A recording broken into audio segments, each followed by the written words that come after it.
The following program is rated TV MAL. It contains strong language and is intended only for mature audiences.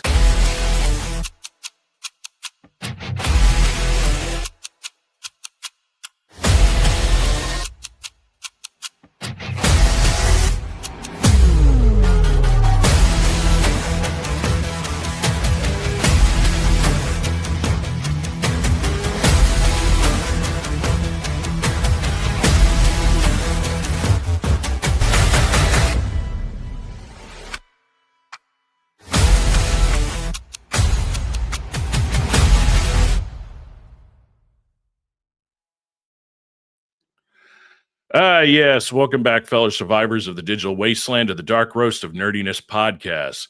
This episode has been recorded entirely inside a derelict Star Citizen hangar while our monetization burns in the background like a crashed Cutlass Black. Today's episode is brought to you by Existential Dread and YouTube's latest algorithm update, because nothing says fun like watching your subscriber count drop faster than the Star Citizen frame rate during a new patch rollout. That's right, folks. On today's agenda, we'll be wading knee-deep into the beautifully broken crowdfunded fever dream that is Star Citizen's latest update, featuring even more space bugs, even fewer working elevators, and the promise of new features that almost work if you scream loud enough into your monitor. And then, we'll pivot into the hellscape that is the YouTube algorithm, which now punishes you for uploading, not uploading, using the wrong thumbnail, breathing too loudly, or simply existing in the year 2025. It's like playing Russian roulette, but every chamber in the gun is full and it's also demonetized. So buckle up, grab your caffeinated beverage of choice, or your therapeutic Pico plushie, if you will, and join us on the spiraling madness into content creation in the universe, where the only thing constant is disappointment. Joining us on our panel, as always, is my co-host Shark. The Magic 8-Ball has made his fabulous return after his short hiatus. Walrus, and with no further delay, joining us tonight, we have a special guest from the panel, an amazing content creator, a badass dude, the voice of the verse, the big boss himself, Digthat32. Hello, hello. How y'all everybody doing tonight? Doing good. I'd like to be back in Texas. I'm jealous of that intro, man. Yeah, I worked on that one for a little while. That rolled off. I like the way that rolled off. Yeah, that one, I ain't gonna lie, that one took a little bit of brainstorming for me. I figured, we're gonna deep dive into Star Citizen. There's a lot that we haven't talked about. While there's a lot that's coming up. I mean, man, I have yet even to do the damn Valacar. Not for lack of trying. Just every time we do, never get over there. Yeah. So yeah, it's like basically everybody here plays Dig, to let you know, except for 8-Ball. We are definitely going to try to get him into playing with us and stuff right now. To give you a retrospect of his PC situation, by the time we would get into our plane, the hangar would open, we'd fly off, his hab elevator would just be showing up. Yeah. Gotta fix that up, boss. I'm working on it. I'm working on a lot of things. Oh man. So basically I just kind of wanted to talk about, like, Dig, out of everything that you've seen recently coming in, from where you've started, so these guys kind of get a general idea. You started Dig and I met a little while ago through his channel, through his content creation, which, if y'all have not checked it out there watching the show, I do have a link to his channel in the descriptions. Please give it a check out. Out of all that you've seen coming forward, like, what has excited you the most about just this last drop? Well, I mean, this last drop, 4 point. You're talking about 4.3 or 3.1? 4.3 so far, because I think you and I are probably the only people in this group right now that have access to 0.31 or 3.1. Okay, that's right. It's one of those that I haven't really dug too deep into it. Like, everybody right now is on Onyx, like trying to get those pieces of armor right there. And I think that's one of the major changes, is that we have something to do besides grind money. And that's been something that we've needed for a long time, because, people will grind money to get ships. And then after you got all the ships you want, that's kind of it. You lose interest a bit. Now we got other things to occupy our time, which is badly needed. And I still think we need a lot more beyond this, but this is a good start. Yeah. Something to give the murder hobos something to do in the meantime. Yeah. Oh, MedJo, with everything coming up with the medical that's about to change, I'm interested to see how that's going to affect even their level of gameplay. Oh yeah, that should be interesting. Everybody's pocket's gonna get hit pretty bad with that. Yeah, I do like the fact that CIG did respond. It seems pretty fast to everybody about what is it? The post you put where they finally broke down the cost. Everybody first got hit with that. Oh shit, it's gonna be $100,000 per pop, and then they broke down your level of injuries, how much of that gel it's going to use per basically transaction of bringing your ass back. Well, you know what? I think they figured out something. They've kind of leaned into the art of negotiation, man, because they got a bunch of terrorists that they are willing to negotiate with. And I think what they do now is make the bad offer, right, which was the initial $100K a pop thing, knowing that they've got this backup offer after everybody starts complaining, where the costs aren't going to be as much. Use less med gel, so it's going to hit you a little bit lighter. Yeah. So, It's car sales. It's car sales 101. We're going to hit you with the heavy stuff, and we're going to give just that little bit, there you go. Yeah, I do. I found it kind of odd because I had not messed around on the store in a while, and I was kind of blown away to not see concept stuff on there anymore. And then pivoting that point of we're not going to do the concept art anymore, and I'm just like, oh, okay, this is a kind of a neat thing, but at the same time, I'm kind of like, I've gotten so used to it being the way it's been that I'm kind of curious to see where it goes now. Yeah, that was a shocker that they're no longer going to do concept ships except for what was the giant ship they're coming out with? There's one ship that they're going to do one last concept for. I forget, but I believe it's bigger than the Bengal, if I'm not mistaken. Yeah, it's one of those that it's like, yeah, it's one of those that's going to be so big. It's like you're going to have like half the server on there to run it right. Yeah, probably. But yeah. I mean, it's also a good sign, man. This concept ship thing has kind of has kind of run its course. People, don't want to throw down a bunch of stacks on some JPEGs and sit on them, because I mean, right now, I'm still and you might, I don't know if you guys own the Merchant Man or like the Kraken or some of these ships that have been around for years that we're kind of tired of like seeing these new ships come out while ours hasn't even made it to the dry dock yet. Yeah, I know. Yeah, the Banu Merchantman's been one that has been forever. Kraken's been one forever. I know I've got a little bit of glee that at IAE I might actually finally get to see my Perseus drop, but me, that's the one I've been bitch about not having forever. Yeah, a whole lot of people waiting on that ship. I'm not really familiar with that ship because it's not one that I have my eye on. What is it that's got everybody like drooling about that ship? You mean the Perseus? Yeah. Well, I think it's because when hold on, we're good. Thank you, Entity, for hopping in. I'll get to you in a second there. We got one of our regulars just hopped in. And he actually plays Star Citizen too. I think what attracted people for the Perseus when it first came is when I saw the design of it, that predates, the RSI Galaxy, all these other ships that have that Star Destroyer vibe to it. And then two, the way they listed it as a blockade destroyer. We had not seen anything or heard anything in the game that basically, you had the mythos of the capital ships are untouchable. And here they popped up this thing out of nowhere that it's literally designed to just rip one of those in half. Oh, okay.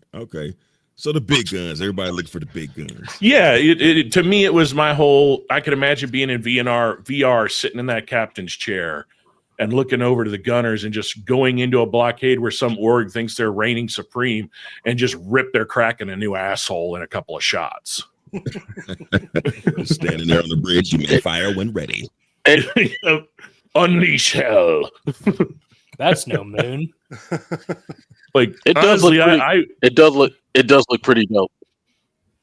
Yeah, I mean, I've always had like this stupid dream in my head of being able to project the audio in the game, like, you know how we had for a while there, and I guess it's still there, the proximity audio, you know, when you have the newbie running around with his mic on and everybody's like, turn your shit off. I always wanted that, but on a larger scale, to where like you, me, and the guys are flying with an org battle, and you just have Raise the Banners playing at full blast. You actually play things on the speakers and it's in proximity. Yeah. But pretty cool. What would you guys recommend for, like, okay, so I'm obviously the newbie. I'm the straight up noob. I'm the dude that has no idea on what I should get going in. And I know I got my friends that are going to tell me, "Oh, do this, get this, get this, get this." What would you say if you were trying to outfit somebody brand new to the game? Depends on what you're into. Like, you looking to do some combat, you looking to do mining, you looking to just have something you could do a little bit of everything in, but not too well at everything. Let's go with the jack of all trade. I mean, the easy peasy answer to that is always going to be the Avenger Titan as a starter. Yeah. Okay. But then there's levels. You can go higher. You can start off with a Cuddy Black, you know. Or if you want to jump some change, the Asgard. Yeah. I really like the Asgard. I think they did a good redesign. Like the whole vibe of that thing and the way the functionality to me, I like it. But then again, I always love the Valkyrie. Man, the Asgard was a rock star when they released that thing, man. And I couldn't believe it. Because I was like, the Star Lancer Tech is sitting right there, man. But everybody was loving the Asgard, and I guess they see it as just like a bigger, cut black. Well, Shark, I know, was the opposite in that. He loved his Starlet. He wants the tack just because he loves all the Star Lancers. Whereas I love it every time he flies by. There goes Shark and his space dildo. Yep. I told him that if they allow him to name the ships, that he should call it the Dildo Gaggins. Yep. If we ever get to name them, dude, they need to bring that back. I only have one damn ship that has a fucking name. You think with all the crap we own, at least I'd have one more, but only one, and it was the MSR. Would you name it? Right now, it's the Caffeine Express. The Caffeine Express. Okay. Yeah. You got a little coffee theme going on around. Oh, yeah. Well, it's funny. It's like I was thinking of all the other names. It's like, man, everybody else and their brother's going to take half the shit I'm thinking of because I ain't that original. It's like, I like coffee. Let's let you have coffee. What did Indy put? Oh, okay. So I think he nailed the hammer on the big boy. I think it's the Retribution. Yeah. Is that from Halo? Well, no, he's saying the biggest concept ship I can think of for Star Citizen is the Retribution. Oh. No. Hold on. I can't believe I forgot the name of it. Let me see. Oh, now he's got me stumped. What is the stealth bomber looking thing that has the rotating cockpit?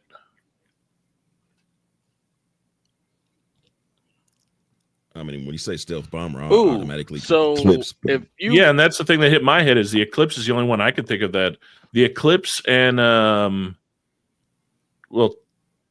no, the Raven, because the Eclipse is the only one considered a stealth bomber, right? I mean, would that be like a B-wing type thing? Have any of you seen rotating cockpit? Yeah, have any of you seen Macross? Reliant. Yeah. Oh man, the memories of the Reliant. Freaking. If any of you, wait, wasn't it the Reliant that we got stuck in the middle of space with that one time?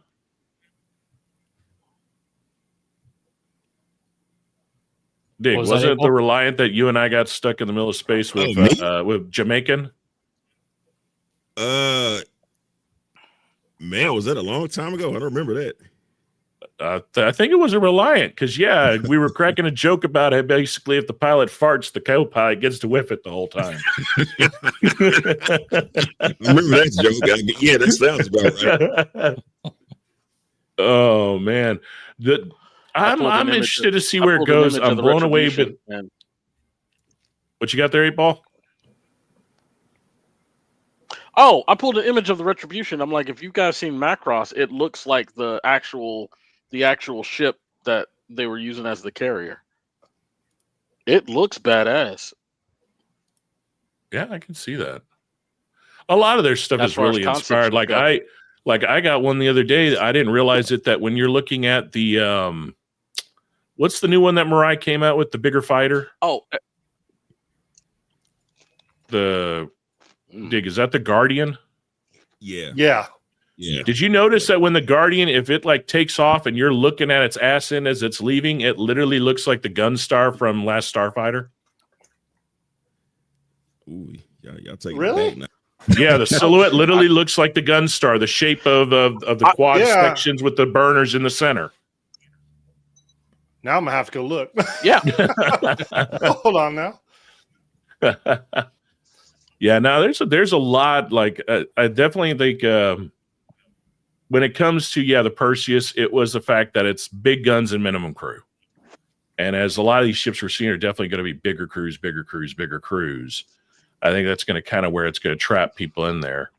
Yeah, Entity has been the Bengal carrier is 1,000 meters long, and the Retribution is 3,000 meters long, and is classified as a dreadnought. Yeah. Yeah, it's hard to keep track, man. But Isn't that it? I actually wanted an Endeavor science ship, modular science ship. Endeavor looks cool. Hey, that's one I know. That's got to be one of the last ones that they ever put in the game. Mhm. They would. I foresee the Endeavor making its big debut after base building becomes a thing. Yeah. Which who knows when we're going to see that. That kind of brings to the next news that they just hit with everybody. Frickin' no Squadron 42 presence at CitizenCon at all. Why That not? kind of blows my mind. Yeah, they got a little situation going on with that. Articles Yeah. popping up. Like Disco Lando says they don't know when the hell Squadron 42 is coming out, which is not what he said, but what he said was stated, and that was like a little PR foible right there because everybody's latching on to those words and running with it. Yeah. Well, no, I understood what he said, which basically means CitizenCon is going to be digital. So it's going to be more of a highlight of everything when it comes to the game, functionality, engines, test functions, more server meshing, more of the back end stuff that lets us know that, hey, we're about to see 1,000 people in the server. We're about to see this. Base buildings coming to this level. And yeah, Squadron 42, I can kind of see. It kind of sucks that they're not going to have anything, in a sense, major about it at all. But I can understand why, because why do you want to drag anybody from those teams away from getting that shit done right now? Is how I look at it. However, the one thing I am upset about is that it's going to be digital, considering if we were going by the rotation of where it was supposed to go, Austin was supposed to be this year. Yeah. So us in Texas got fucked. I didn't kinda know wanted- that it was going to be in Austin. Huh? Yeah, Austin was the next in the rotation if they kept it in the order of how they've been doing them all these years. And it was kind of like, man, I was looking forward to just being able to hop in the car and drive up 30 minutes and go to it. Yeah, that would have been dope, man, because Austin is like the developer playground. There's so many developers out there.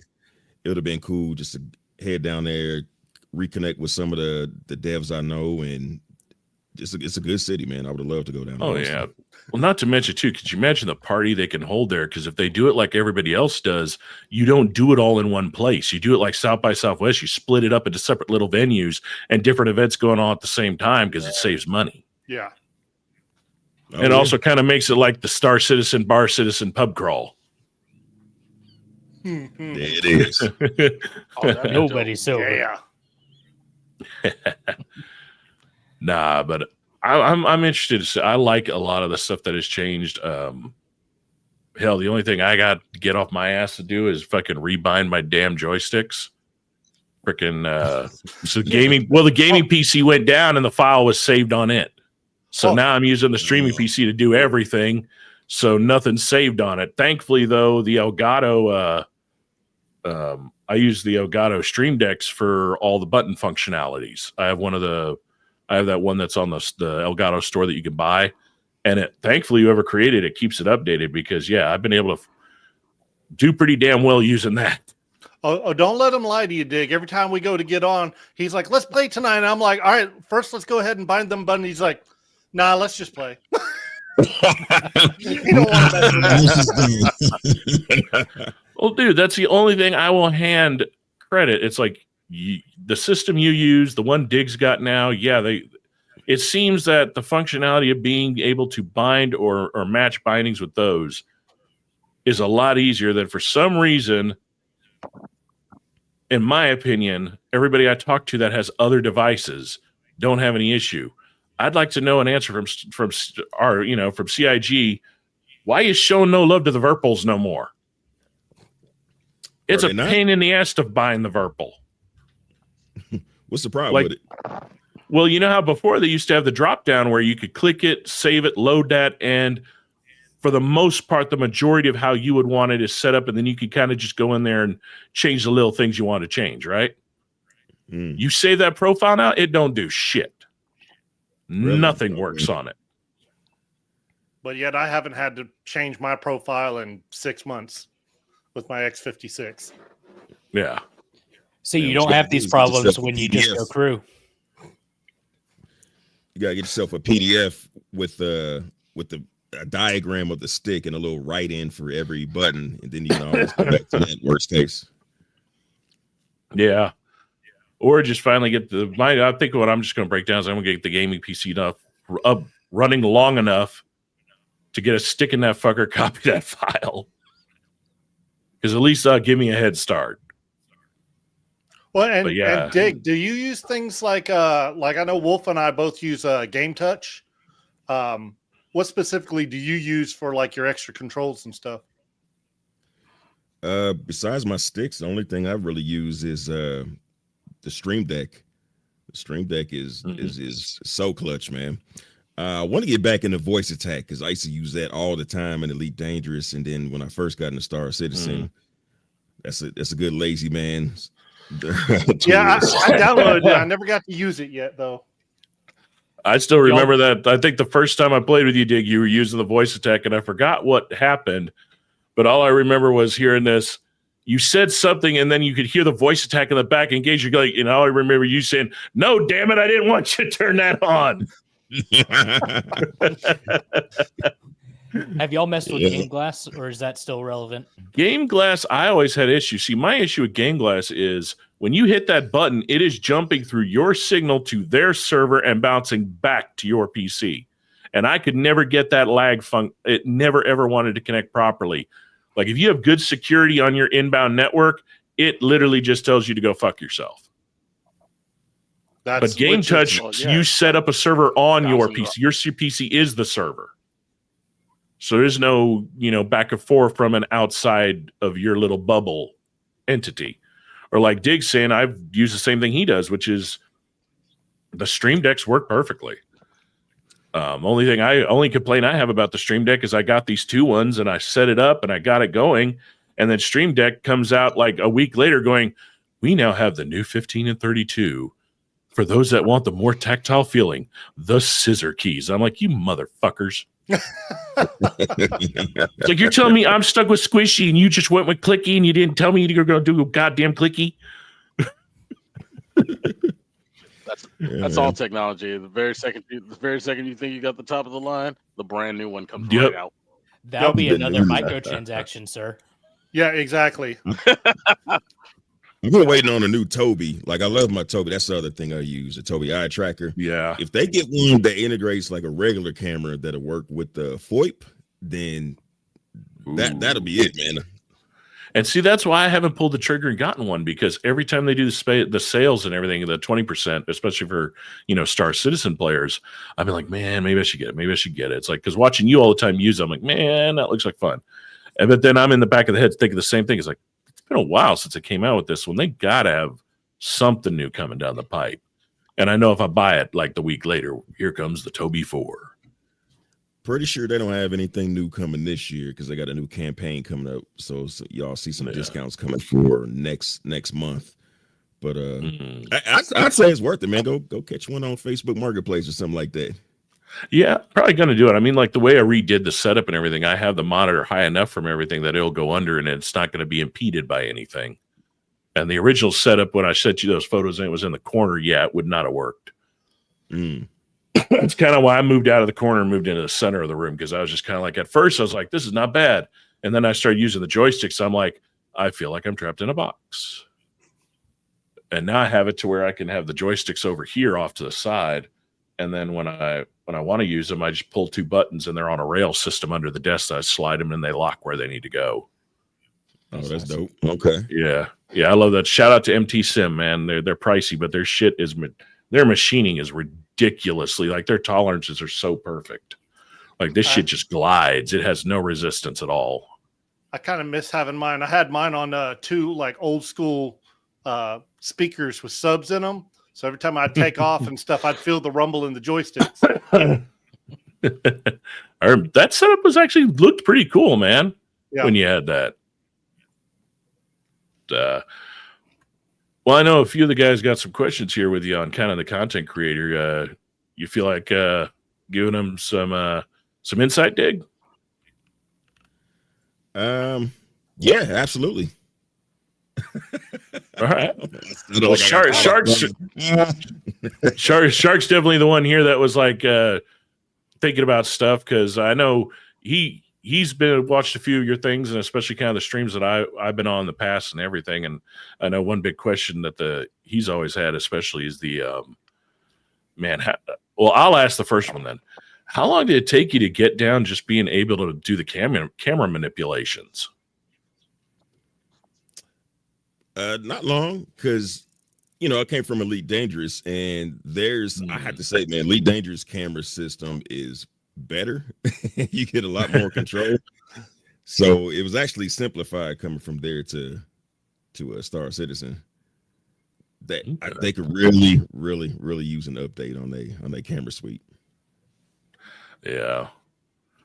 I will say, man, it's still, even if it needs improvement, it is pretty impressive what it could do. Coming from like all of us guys being in the older group, that was something you never were able to do in games.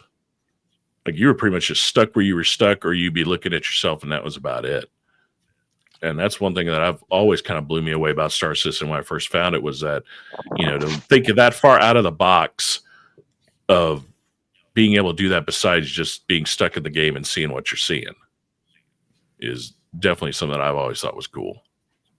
Yeah, it's a good immersive element. I'm glad that they do include what they include.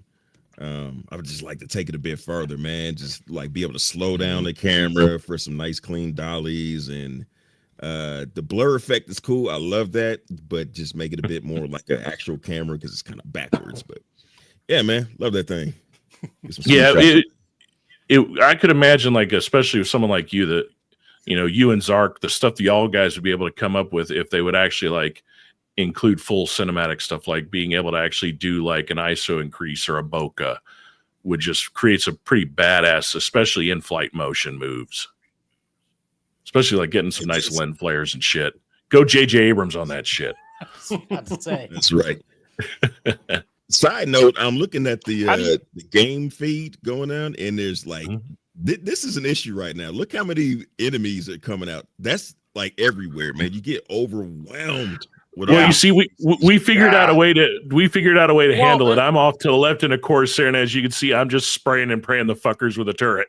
See, I wish I could laser a target for him. That would be cool. That'd be dope. See, so I'm watching this, and I'm just thinking to myself, the reason that it's like that is because it's designed for you to play with your friends. It's designed for you to squad up some way, shape, or form in order to get whatever you're doing done. To some aspect, but I think a lot of it, Dig can probably give a little bit more insight, because he's been playing a little bit more, especially with these new patches than I have. I'm just going by what's been on Spectrum, which is it kind of an issue in some of these areas that the regen timing on the spawn points of the enemies is just a little off? Yeah, seems to be, man. Because, man, I went in Stormbreaker with my boy Boom, and no lie, it was like 20. I think we counted 25 of them around us. Holy shit! Got by everything that they could throw out of us. It'd be nice if it was scale, depending on the amount of players in the area, rather than just throwing everything that they can generate in there. Yeah, and it definitely ain't like 3.18 where they could spawn 20 and they're all they're so retarded you could kill them all. Now they actually flank and they're aggressive as hell. Yeah. Oh yeah. I've been running those ASD missions, and every now and then, like next thing I know, I've got like 10 dudes surrounding me. I'm like, oh. Yeah, it get rough out there. Oh yeah. That's where you're contemplating grenade pin drop by. Excited. That's what I've been telling you. You need to get into it. It's like there's every element of any type of game you want to play in this thing for the most part. So yeah, but that's also what I'm looking. That's also what I'm looking at. I'm thinking to myself, Star Citizen's been around for like a while, and it's like I think they're basically with the patches, updates, and everything else, especially as far as the enemies go, they're trying to look. Because I'm just watching this gameplay that we got playing in the background, and I'm like, do they feel like they're competing with other games like Helldivers, things like that? Those are more centristic on shooter games and stuff like that. But do they feel like they're competing with that, even though there's more stuff that you can do in Star Citizen than anything else? I don't know. It's a good question to bring up, just because I kind of wonder, like, sometimes what in Chris Roberts' mind he sees as his possible down the road competition or who he needs to like stay ahead of, or is he once he gets everything like in full swing. Dangerous? Well, Elite Dangerous. That's, I mean, nobody else is trying to do all this. But, you know, yeah. And Elite, what was it? Dig? It was like what a good 2 years that Elite kind of stood stagnant, wasn't it? It's just only recently that they've been kind of bringing more stuff forward. Sorry, guys. Yeah, at least 2 years they were just kind of doing nothing, and maybe that was kind of the transition from when David Braben left, and they were kind of reorganizing over there. And it didn't seem like they had the budget to do anything, but now they're starting to slowly trickle things in, and they've discovered that they can actually keep the game afloat and get some other things in there, put some money into some other things, since they monetized the ships, which I think they should have done a long time ago. Yeah. Well, I haven't looked at it in a long time. Like, did they ever, or do they ever have, if they haven't, do they ever have plans on that end to ever do ship interiors? Man, that's the question right now. I saw some of the Elite Dangerous content creators asking that same question, because No Man's Sky got the interiors now, so Elite is kind of behind the eight ball on that one, man. I don't know. And I gotta say, No Man kind of has shocked me, the amount of, because I didn't pay much attention to it for a long time, because again, it's like Starfield and all those other, it went completely stagnant in a sense. And then out of nowhere, I remember you were talking about it, and then a few other people started talking about it, and then I saw what they had done to it. And even I was just like, my God, I can't believe they've added this much, and they're still adding more, and they're still adding more. I go, I think the only reason I never got fully hooked into No Man's Sky was it's just kind of not, the art style is not my vibe. Not for a space game. I don't know why. So I'll tell you right now, that's the, like, out of all of the stuff, that's the one reason I didn't like it. As far as looking at games that I want to play, I'm like, nah, I'll watch other people play it, but I don't want to play it. Yeah, when it comes to that hyper poppy art style like that, honestly, the only game I've ever played that I loved that had that style of over vibrancy is Borderlands. Yeah. So yeah, the cartoony look is that too is a game that I don't play, that I'll watch other people play. I don't like it. I don't like the cartoon stuff, and it's weird because I kin it to early commercials for Destiny. Yeah, I can kind of see that. That's just me. You can go way back. You can go way further back than that. You can go Subway servers. Well, I mean, I can. But like, there were a couple of cartoony games that I liked. Like, I loved Fable. So, okay. To me, it almost feels like lazy developers because of going for that kind of art style. I feel that it's lazy when now in today's age you can easily make between Unity and Unreal 5 or hell even Unreal 4 that you can make these hyper realistic models and in Substance Painter as well, able to make hyper realistic animation easily. Like you can just pick up a YouTube and go. Art direction. I don't think that they would change that no matter how cheap or easy it would be to do that. That's the style that they chose. You look at their next game, I forget what, something fire, whatever their next game is, it's the same kind of thing. That's just the style that they like. Yeah, and I see that too. Is that it's definitely that was picked by choice, and it's definitely not something that they intend to change. And like I said, there are a lot of people that do like that style, and it's one of those that I may eventually just pick it up just to see what they're doing. Like Entities put up, is that the next thing they're dropping out is the availability to build your own ships. And let's face it, one game that in my opinion kind of shit the bed everywhere was Starfield, except for the shipbuilding. The shipbuilding was like the one thing I enjoyed actually doing. Yeah, they nailed that one. That was pretty dope. Yeah, I was cracking. No Man's Sky is dope to play in VR though. If you ain't tried it in VR, you gotta get that a shot. I would have check that out. So I got a question. Like, when you came up with these things, like your Fly Dirty and all that, like how did that like come to be? How did that mentally, you come up with all that stuff? Oh, I don't know, man. That's just me. I don't think I thought about it. I just kind of said it, and then people start repeating it, and I repeated it, so it just kind of organically developed. Is that how like a lot of your stuff that you come up with, you just mostly organic, or like do you actually have a heavy process for your scripting and stuff? I'm trying to get less into scripted stuff, but for all the years I've been doing it, it's been 100% scripted. I spend a lot of time writing the scripts because I'm a better writer than I am a speaker, but I'm trying to flip that around. But I used to take a long time on the scripts. Like even now, I'm still, even though I'm trying to do the non-scripted stuff, I'm like going back to the basics in writing structure and like story beats and things like that, just trying to get a good solid foundation, even though this is a different platform, YouTube, than like say writing a film. I still want to have those things in place because it just makes for a better, more digestible storytelling strategy. Thanks. Okay. What's your pick your brain. So now that we're finally actually getting to walk through them and everything, what's your take on the Apollo? You know what? I logged in yesterday expecting to hop into the Apollo, and because I usually give content creators early access on that stuff, and I didn't have it. So until I can walk through it, I ain't gonna take a look at nobody else's videos on that. I got to get that in that fresh. Yeah, so I don't know. I ain't gonna lie. I've only watched one video, and it seems like I think that person might have had the same issue as you because the ship they were walking through wasn't even theirs. Oh, okay. And that was Wookiee.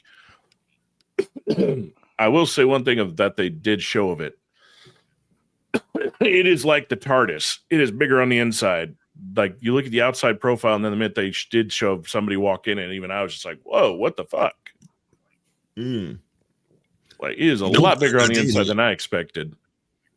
I heard the same thing, and I heard the one place they skimped out on space was I think in a hall or something, he said. And I think he said that he imagined they did that to prevent people from putting vehicles in it. Yeah, there is the way they did it makes sense if you think about the functionality of that ship. It is meant to be a mobile hospital. And if you're in a mobile hospital, you're not just going to walk into the surgery room. You're going to have, especially if you're in space, you're going to have your airlock. And then you're going to have your decomp area. So, I think they didn't intentionally do that to where people couldn't get shit in there. I think it was their thought process of, you're going to go through a decontamination area before you get to the triage area. I mean, even the elevator that you can use to go to the exterior of the ship self-seals itself and then sucks you down a tube. Oh, okay. So I think that's kind of where if I was thinking their thought process, that's what they're thinking on it. Because you definitely see like the few seconds I watched this video, because I ain't gonna lie, I was like, all right, that looks like a cool ship. And I'm like, no one Dick, he'll have his review. I'll wait for it. Yeah, I can't wait to get my hands on it. And I want to take a look at shuffling around the different bed options on it. Mm-hmm. And a lot of people saying that it only makes sense to put tier 1 beds in it. But I think, without having touched it yet, tier 1 on one side and then a couple tier 2s on the other side. Yeah. What you think? I'm thinking I got to agree with that one. I'm trying to think. The one that they have out, the one that is out right now is the triage, though, right? The one that everybody's kind of viewing at, because aren't we supposed to have 2? We're supposed to have what? The medevac and then the triage, right? Mm-hmm. Right. Yeah. So yeah, it makes sense that the medevac only comes with 1s, but the triage would have a certain number of each because, well, it's a triage unit. So I'm thinking the one that everybody's been walking through, the one that I have seen, but it has to be the triage because I think it does say triage on the side of it.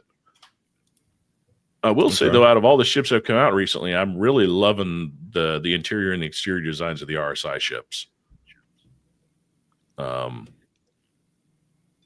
That and like the Mirai Guardian, I still love the look of the Guardian. I think that was I think the whole idea of having the bubble where you have almost no blind spot for a combat ship makes sense. Are y'all sick of the struts yet?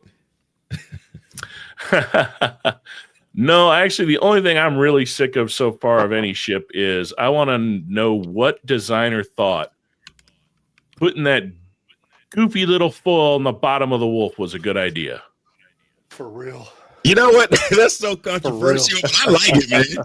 I think it would look more, it wouldn't look as cool. It would look more regular, normal. I like unique things, and that foil really puts some. I don't think I've seen that yet. Nah. I think it's hilarious that it only took 10 minutes of the ship being able to be flyable that somebody's like, can I blow that off with a tank? And they blew it off and kept flying the ship. Yeah. Did you get that? You get that? Did they do it with a tank? Yeah, they rode it with a Nova and shot it off the bottom, and the guy flew off. He's like, no, it's perfect. Wow. Can't believe it survived it. But I love the freaking entering that ship. That was the perfect design for something like that. That is like right out of getting into a Mustang fighter pilot vibes right there. Just crawling across the wing and hopping up in that cockpit, coming completely down and over, and then the guns folding up and out. I love that. Yeah, you feel ready to roll when that happened. Guess you got 14 vibes. However, Shark found out very quick flying mind that you can't just go straight at people. It is definitely a light fighter. You got to zip, get the fuck out, go back, zip, get the fuck out. Yeah, you flying a paper airplane. But I do love the look of it, man. I can't wait till they bring out the heavier ships from Kruger. Hell, what was it for the longest time, right? The Krugers, the only thing we had were the little snubbies that came on the Constellations, right? Yeah. Yeah, the ones that work every once in a while. Yeah. Well, hey, give them credit. They worked. You just might not get out of the fucker, and it might not undock. It'll be your attached tomb. Hey, I got a question, man. Where did y'all come? You got the Wolf, the Shark, the Walrus, and then 8-Ball. Where did y'all come up with the names? So Wolf for me came from a shorting down of Lone Wolf, and Lone Wolf was my original gamer tag, and it pays homage to my dad when he was alive. His favorite movie was Chuck Norris's Lone Wolf McQuade. Lone Wolf McQuade. So that's where the 80s right there. Oh yeah, it was Chuck Norris's second film. Yeah. Oh wow. Okay. Filmed right here in Texas too. All right. About you, Shark? Everybody else? Well, mine was it's actually short for shark bait, and that's just been my airsoft name that everybody's called me by, off of a weird story. Just talking with some people, and they're like, "What'd you say?" They go, "Did you say shark bait?" I said, "Boo ha ha, no," and just kept on rolling. They just called me shark bait. So there it is. All right. Yeah, mine's short for mine's racism.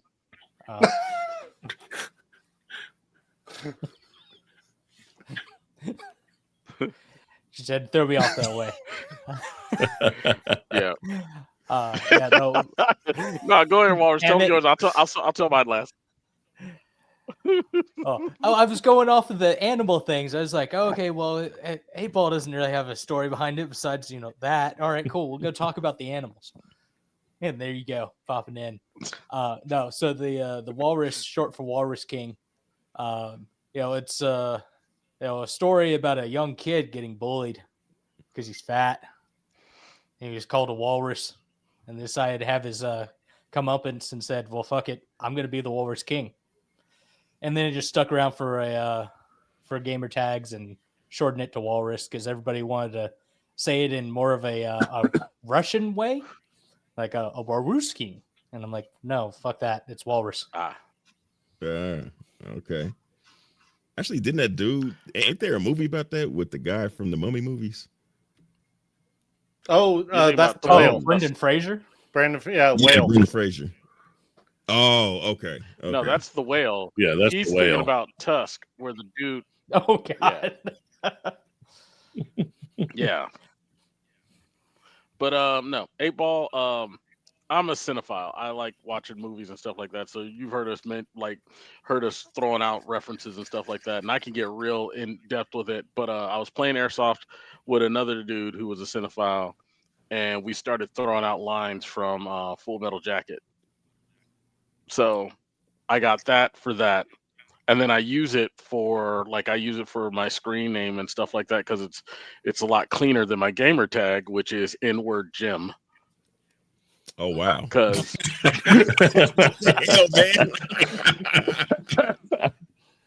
and I stole that from Family Guy because I was like, it's the easiest way to say it, and it's clean and it's funny, and my name is James.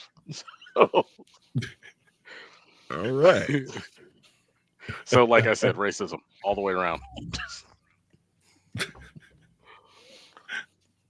Oh man! So where do we go now?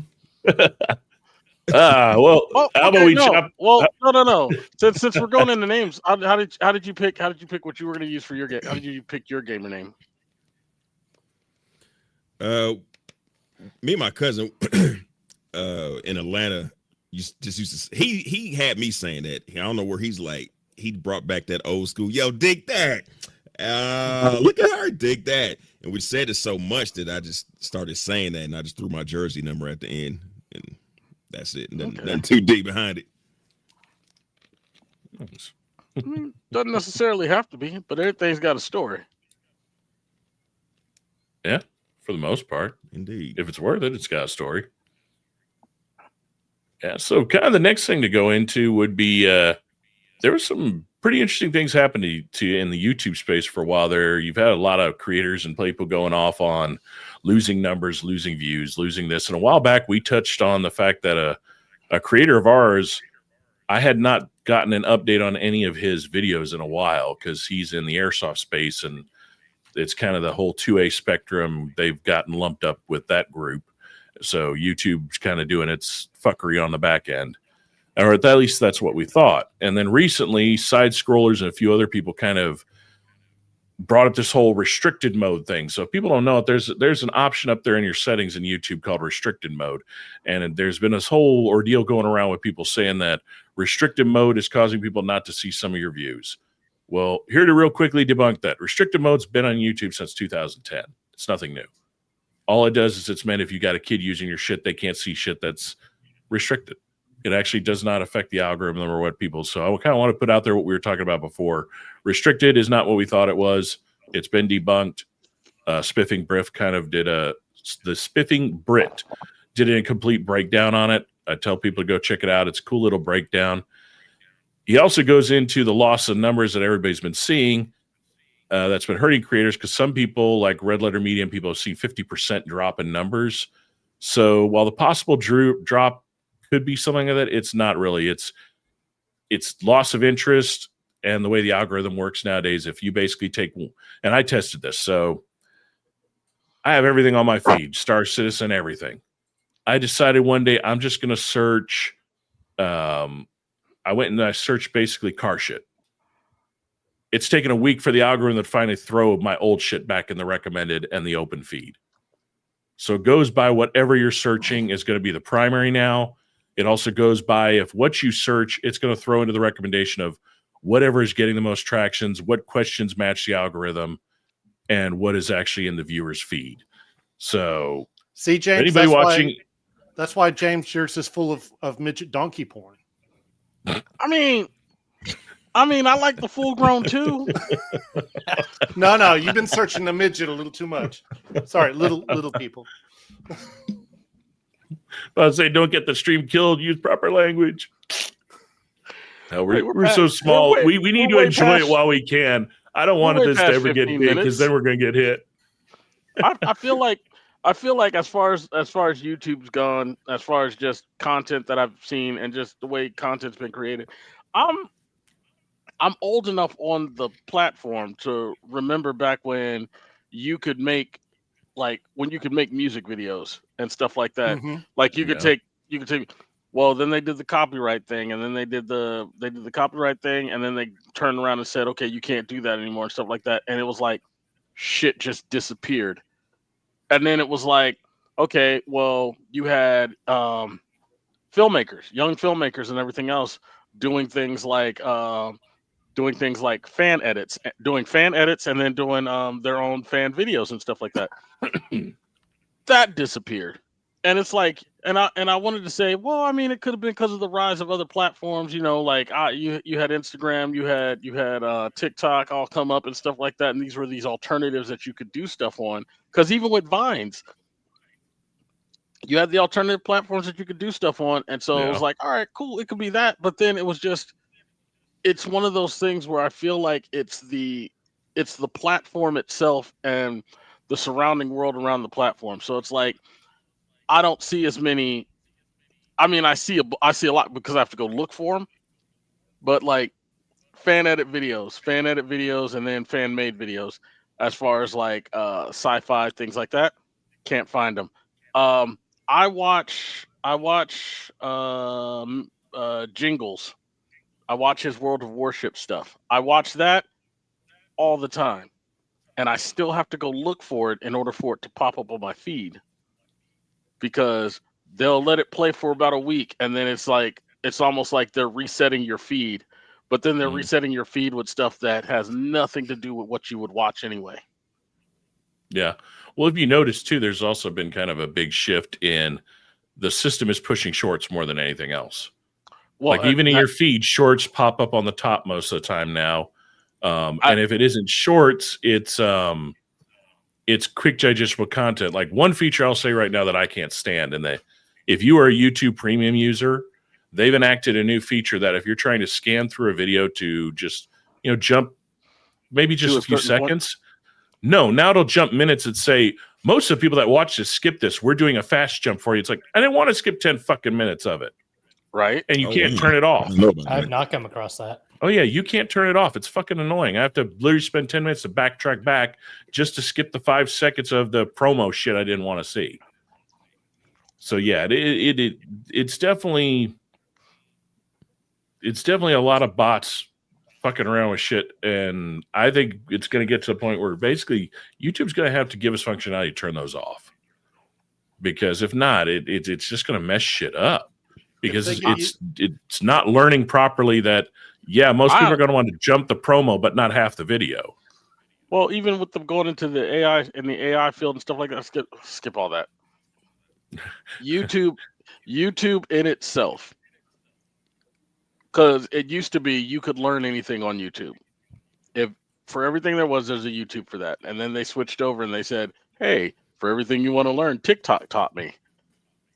Like, with the difference in brands and stuff like that. It's one of the reasons why shorts are becoming a thing. YouTube's trying to compete with other social media platforms for things, and it's like, you are YouTube. You have been a long form video, thing for free. Like, I have problems because I'm like, I refuse to pay for YouTube because YouTube's always been free. I understand the ads. I understand having to sit through them. I understand having to deal with them. I'm cool with that. And then I understand having to pay a little bit so that you can get rid of that. But then they started getting all the other extra things in there. And so now it's like, even if I paid for it, if I paid the lowest tier for YouTube, I'd still get ads on some things. So it's like, yeah. what am I paying for? Well, see, I wish they would get some real competition, because yeah, at least especially for like the money aspect, because man, even like let's say super chat, you get a super chat from somebody, and especially if they use Apple Pay for it, that's 60% of the super chat gone right there. Oh wow! What? Apple's gonna take 30%. Whoa. And then YouTube is gonna take 30% of the remainder. No. You get a few bucks. Let the creator gets a few bucks after that. Wow, I didn't know that. I think I saw a thing where it was Brian from the whatever podcast. It wasn't the whatever podcast. It was him talking about making YouTube stuff. He had said something like that. So basically, now you have digital pimp daddies. Pretty much, man. But it's like it's going to stay that way unless something comes along that can compete, and that's the problem. There's nothing that can compete with it right now. Well, I mean, right now there are things that are trying, but Twitch, they do not work as well. Sadly, you got Twitch, Rumble, and then you have those off-brand American channels where it's like I don't even know why you thought this was going to work out the way you thought it was going to work out. But you mean Jack Doherty's party's not going to become popular and rule the world? Oh, but I mean, the problem is YouTube has the power of the ever-loving know-it-all behind it, and there you just can't compete with that. That's the biggest problem. Is it's backed by Google. It has the infrastructure. It's in every phone. It's exactly. Yeah. It bought up, gobbled up, or destroyed every competition it had. The original Clout Goblin. Well, and we willingly gave them that capability. Unknowingly, but yes. Yeah. I just wish it would go back to where they'd get rid of the way the algorithms work and now just go back to the way it used to be. If I'm subscribed, I want to know every fucking thing that channel does. I don't want it to miss a beat. Send me my notifications. Let me pick what I want to be notified, what I don't want to be notified. Or unsubscribing people that had been subscribed. Like, nope, you're not going to look at this anymore. You're no longer. Yeah, but the problem is the channels they're doing that the most to are not everybody. That's why you're not hearing everybody talk about it, complain about it. Yeah, it's mainly the 2A community that's getting hit with that, and most of the time they don't even know. They just see a channel drop a few subscribers at a time, and they think, oh, maybe people just haven't liked the last couple of videos. And as a content creator, I think that would be the most annoying thing. Is you're making stuff that people have always loved, and then you see the numbers drop, and now you're wondering, what the fuck did I do wrong? When in the reality, you didn't do anything wrong. It's the system for some reason has booted people out, and you don't even know it. Oh, it's not for some reason. We already know the reason. Yeah. Well, yeah. But what you gonna do about it? Yeah, it's wild. A lot of times I'll take some hiatuses, and I'll come back and string out like 4 or 5 videos, and people are like, wow, man, where have you been? This is the first video I've seen in like a year. I'm like, a year? Wow. Yeah. See, our friend Scott, he had the same thing happen. He got booted from doing live streams because no one ever informed him that his live streams kept getting cut. Like they'd end the streams, and he's like, what did I do? I didn't say anything wrong. I didn't do anything. They never told him that even though he's dealing with airsoft, toys, that if he picks one up and holds it and shows the loading mechanism, that instantly it's good. The AI will kill the feed instantly. Yep. And they'd hit him so many times that they shadow banned the back end of his channel, and he never even knew it. Even though all his titles say toys, airsoft, half of the airsoft weapons he has have orange fucking tips. He changed a lot of the way he's described most of the airsoft guns that he's used on his thing and stuff like that. Like he's gotten away from using the word gun. It's replica. Yeah. He got away from saying the word fire and shoot and everything else and stuff like that, even while describing the functionality on the gun and stuff like that, to try and get around the algorithm. Yeah. And And they were just, I think they were just like, okay, well, he's getting around it this way. Well, now we'll just get him for images. Yeah. But well, it's gotten to the point where he does stream live. He can't touch anything. Nope. Even if he's at a paintball or airsoft store, he can't even touch a damn thing. It's crazy. That is just gone that over aggressive on just the sight of things. But it's annoying. It's annoying in a way because it's like you're doing that on live streams, and I get the agenda behind it, but it's one of those things where it's like this doesn't fit that, because then you go into other realms and stuff like that. So now video game content, if it's featuring any kind of thing, it's like, oh, well, is the algorithm going to get mad at that? No. You got to remember, on video games, it only gets angry at one thing. Do not piss off the almighty Nintendo. Yeah. Oh, man.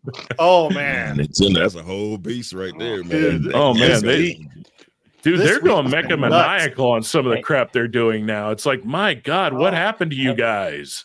Did Brazil, is there any traction on that yet? Oh, no. Yeah, they're winning. Forget Brazil. The patents they filed this week alone. Oh yeah, they're trying to kill like summon monsters to fight monsters. Wow, that cuts out that dips into so many. Riding on a bike, riding on a bike, summoning a monster, having a character / monster follow you, having it be called a companion following you. It's like I'm sitting here going, one, how the hell are you going to patent any of this shit? Because I could think of off the top of my head like 7 games that have all of that existed long before Nintendo even like popped out the first fucking Mario. Yeah. Did they grant the patents, or they just no? They're in the process of fighting it right now. But even if they get one of those to go through, it's going to damn a hell of a lot of people, because it's not just the patent; it's how loosely they worded it. They knew what they were doing on how they worded them. And in the end, all it's going to do is the public perception of like their diehard fans. Even their diehard people are just looking at them like, what are you doing? It's like, who does this help? Yeah, the image is shifting. Yeah. Speaking of games, what games, Dig, that you've seen kind of coming down the pipe are you looking forward to? Man, Intergalactic, The Heretic, Prophet. Can't wait to check that out. There's this one. I just did a video on it. They got Peter F. Hamilton, who's like this big sci-fi writer, to flesh out the universe. Exodus. That game looks insane. Oh, man. yeah. It doesn't look visually incredible, but the stories, the writing, and what do you call it? Time dilation as like a big component of it.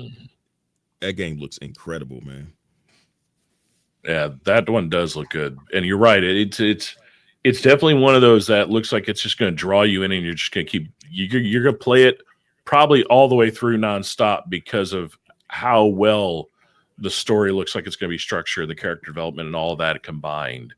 And sadly, there's a lot of games that are missing that look visually amazing, but just don't have those elements. Sorry, man. Allergies been kicking my ass for a week. On that note, I got a few trailers I want to see everybody's reaction to. We got 3 trailers. One's a game that I think is going to be pretty interesting, because it's been a while since we've had a game that even kind of went this direction. And the first one are 2 movies. One of them, oddly enough, by the trailer, brings the question that maybe The Rock actually paid for some damn good acting lessons, because it shows some potential. If it's what I think it is, yeah. Yep. All right. So while we get those running up, I'll give Shark a few seconds to get everything set up. Here we go. We got some trailers.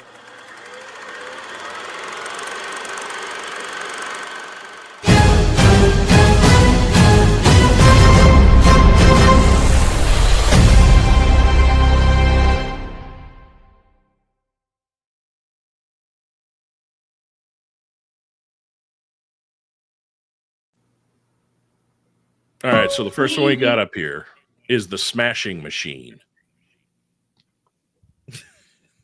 Hell of a title. I'm sorry. Hello. And thank you to everyone for allowing me to be here today. How could I just let you walk away? You have been extremely understanding to me, dealing with my personal struggles. The gravity Tom, let's do it. He's the best. There's no way I can't write that. Why? Why? Because my tummy. You know what that would do to my tummy. I would get sick everywhere. No, it's about perspective, okay? Just let you leave without a trace. Like on the inside, you don't feel it. You're like pinned against the wall. When I stand here taking every breath with you. Oh my goodness! What is out? This is truly shocking. There's just an empty space. When he's distant, it's hard. I'm sacrificing everything. What do you have for me that's strong? A day without pain is like a day without sunshine. The skin bad. The skin's insane. Know what I'm doing, all right? This is it. That's it. You're the only one who really knew me at all. What happened? I'm so sorry. It's me. You don't have to apologize, okay? So take a look at me now. I know that you've been questioning whether I am the fighter that you thought that I was. There's just an empty space. And one of my biggest regrets in life is the answer to that question. I wasn't. There's nothing left here to But I promise that I'm going to make this up to you. To see Mark back out there is truly remarkable. I just need you to let me in. now take a look at me now. And with everything he's been It's the through, biggest night of my life. does he still have it in him? What happens next? It's simple. Get up, Mark, get Am up. I going to hurt him Let's fucking go. before he hurts me? Get up, Mark, come on. Ready? I think so. You think so? Come on, Mark. It's a yes or no answer. Come on. Are you ready? Yes. Marquito is back. How's that feel? Feels great. Do you want some more? Yes, you can stretch me more. Yes. Too much? Never.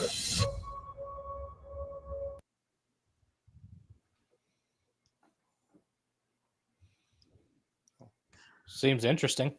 So it's everybody's talking about The Rock's performance in it, and it is The Rock basically taking on oh fuck, I can't remember the guy's name. No, because I saw they actually did a story on him like years ago and stuff like that. And this is when I was really into UFC. Well, into mixed martial arts fighting anyway. I say UFC because it's the blanket all, but it wasn't UFC. He fought for Pride. He fought for Pride, and then he went to K1. Yeah. So it's The Rock performing as a fighter, which is in the wheelhouse of The Rock, because what he did for years was performed as a fighter. like it'd be like them going, "Hey, James, go. We want you to be in this movie, and what we want you to do is we want you to be cynical, well-speaking black guy."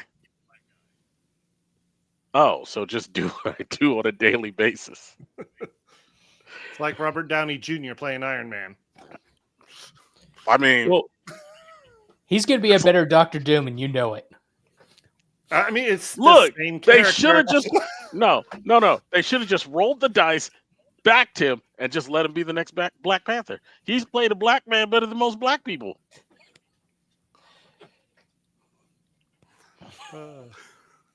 It's like that picture I saw said highest paid black man in entertainment, and he's up there. And he's just sitting in the background and nobody notices. Oh, look, I will hand him this. When I first watched the trailer, I thought, there is what you're saying is completely true in the sense of it's not a stretch. What got me is watching the trailer, and then you go back and you watch the actual interviews of the person he's playing, how much he actually did work with somebody to sound like the guy, Yeah. to move him, to get his mannerisms. But if you remember, that shows a big improvement rather than The Rock playing The Rock as The Rock on The Rock with Vin Diesel on the side. I mean, otherwise it's going to be like the CIA all over again. Just a no dumpster fire.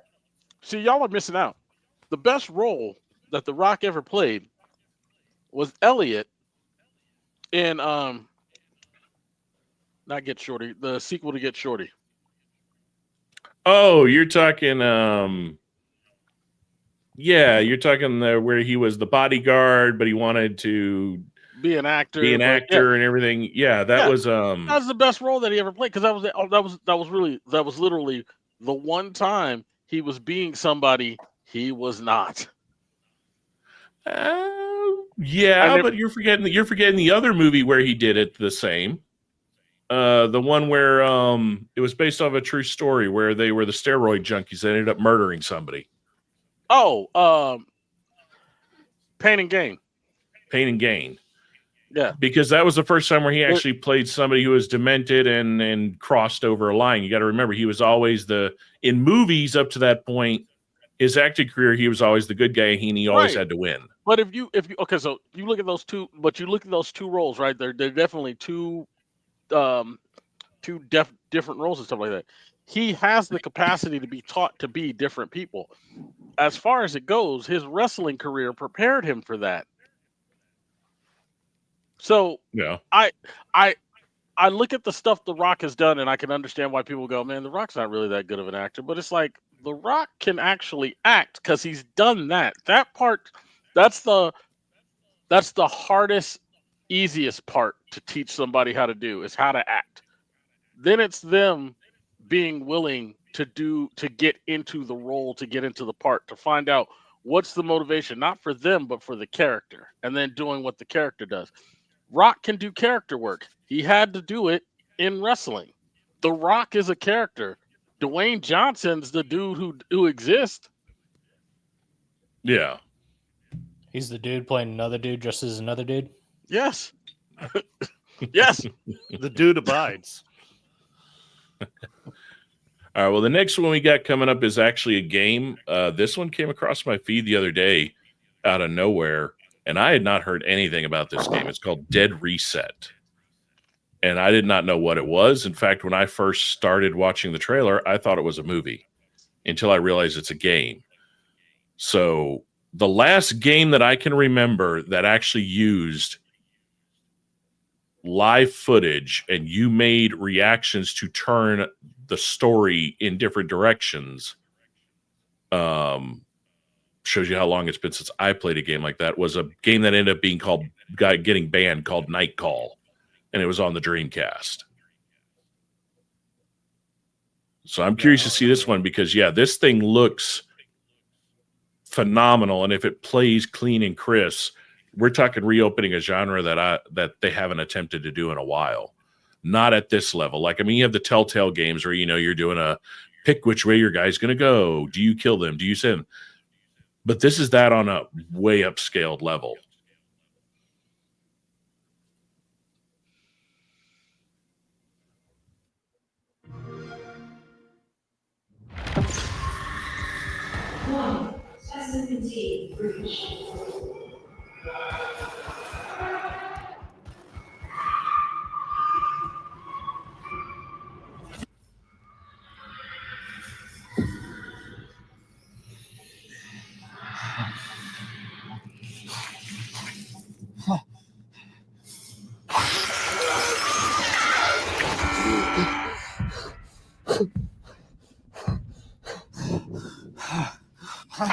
Paul Mason, 34, former surgeon at Westwood Hospital. I'll bullet point this for you. I'm trapped in a time loop. That thing kills everyone. And every time it does, I wake up here and we go through this all over again. So if we really are going to die, what do you suggest we do to avoid it? We run like hell.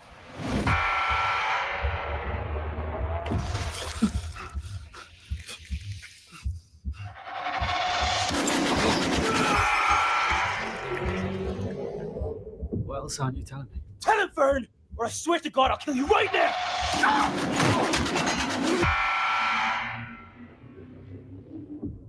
There's still so much you don't know. What did your people do to me? We need to run.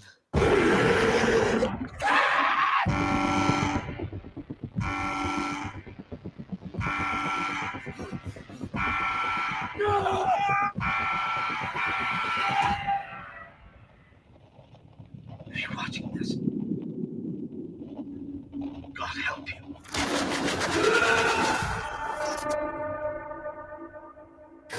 We all have to pay for the things we've done. I like it. The build your own story. Yeah. But I'm not sure that's I don't think that's live actors. No, it is. Man, I actually did do Sega it. CD called and said they want their full motion video games back, man. That's Ground Zero Texas Night Trap Sewer Shark vibes. Yep. That's what I said. It's been a while since anybody's attempted that. Yeah, I say bring back the genre. I'm not here for the horror, but that's just me.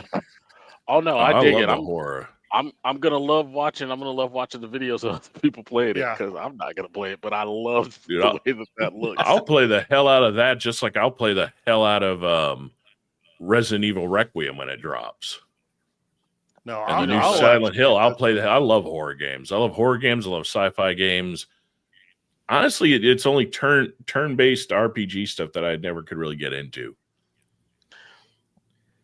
I don't mind. I'm not a jump scare fan. That's why when they put them crazy ass creatures in caves, that's gonna be a wrap on caves for me in Star Citizen. Just get on the vehicle and listen to the screams.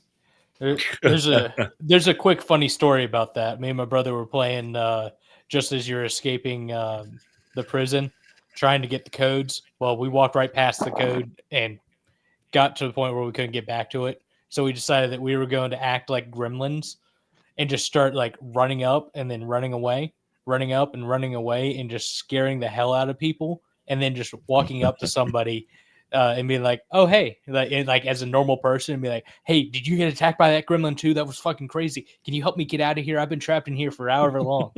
and finally he's like, yeah, man, I got you. Everything's all good. Meanwhile, it's us. We get outside. He lets us out.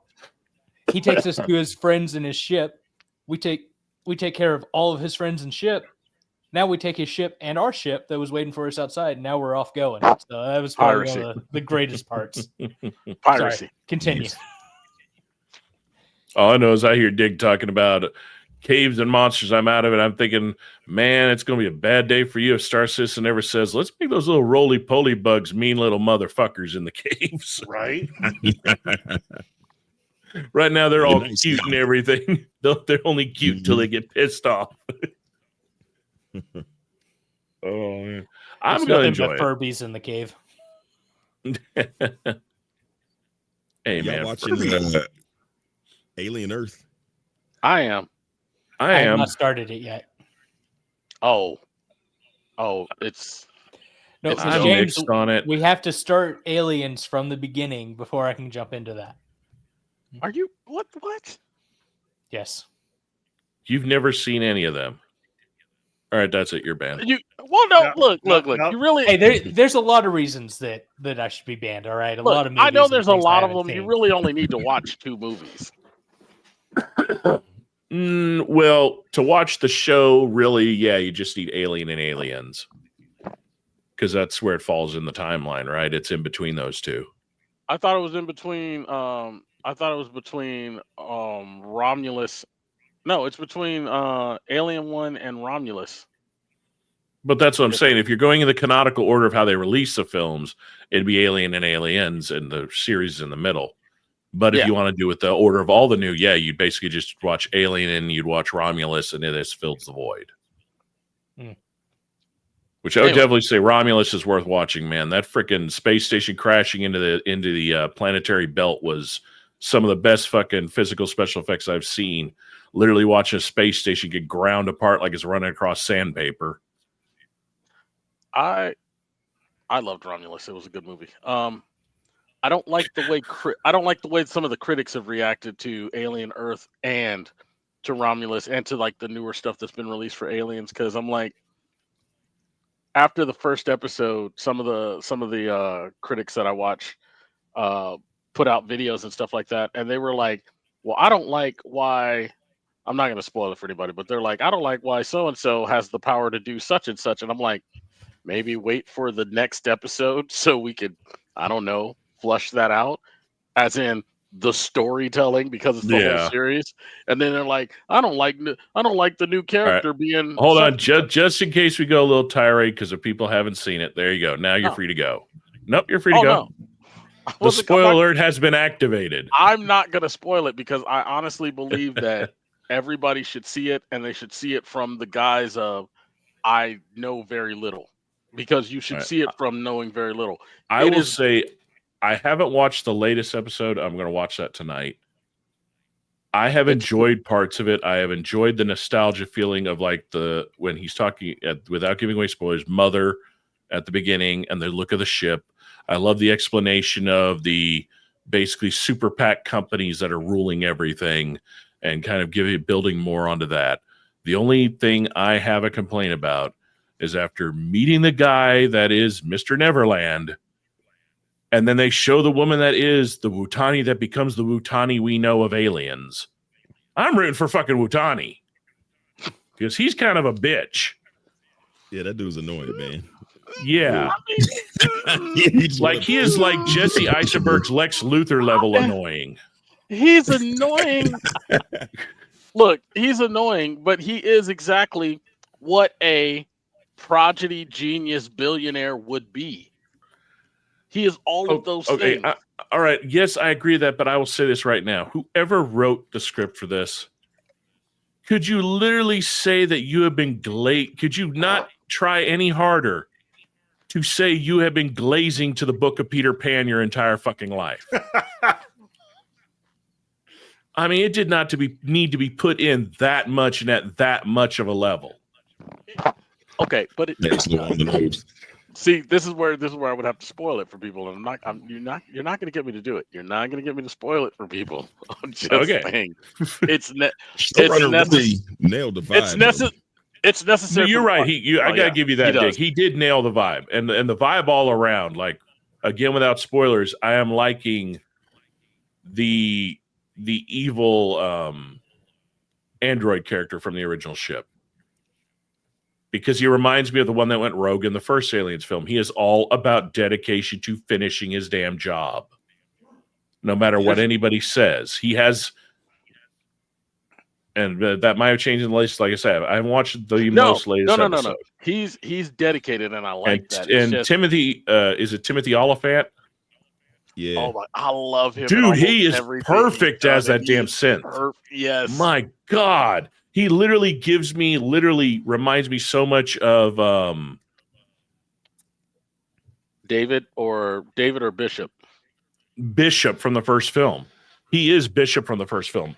David was too ideological and like his creator. Bishop was the pure, I'm going to follow your order because I have to, but I'm going to give you that look like, do I really have to listen to how stupid your shit is about to become? That and his curiosity for everything he's investigating is just, it's that pure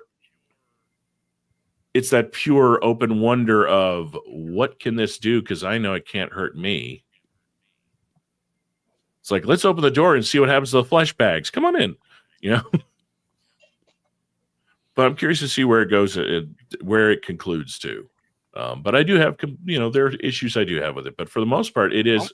I'm like you. The people that are ripping it apart, like just tearing it a new asshole. I'm like, dude, you are expecting way too fucking much, and you are not easy to please in a sense anymore.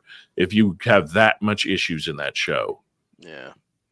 I mean, it looks gorgeous. I will hand them, whoever is the cinematographer and the equipment they're using, it is gorgeous. I am so glad that they didn't try to do that thing that a lot of movies do when they're doing retro tech on stuff, where the tech looks more high tech than the original stuff. Like they stuck to it, and I kind of want one of the tactile fucking mother keyboards. Like that clicking is that's it for me. I like that. Entity sitting here saying that you put in the comments, the characters in Aliens are so dumb I root for the xenomorph. I mean, kind of. Apparently, you haven't gotten it. The smartest character in the entire show is the little eyeball. That thing is a beast, man. It's the only thing I've ever seen have a xenomorph on the run. Well, dude, the minute when they first, like, no spoilers, but when y'all know what I'm talking about, when they first encounter it on that damn ship, yeah, and it just like sits there and, and falls out. You're just like, even I was sitting in my chair going, "Fuck, I would not want to be. I'm out of that room. Fuck that shit." It's like, I'll fight the big fucking thing that I know I could see coming at me. That little motherfucker, screw him. What I love is sitting there taking the goat, giving you that fucking stare down like, man, motherfucker. The one xenomorph I want to see is the very, very, very rare xenomorph king. I don't. No, yeah, it has never. We have never actually seen that in any of the movies.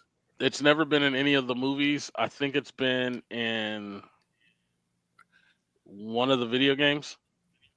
Video game and comics. And it's definitely been talked about in the books. I love that I will say this because it doesn't spoil anything. I will say that the inclusion of the eyeball and the other the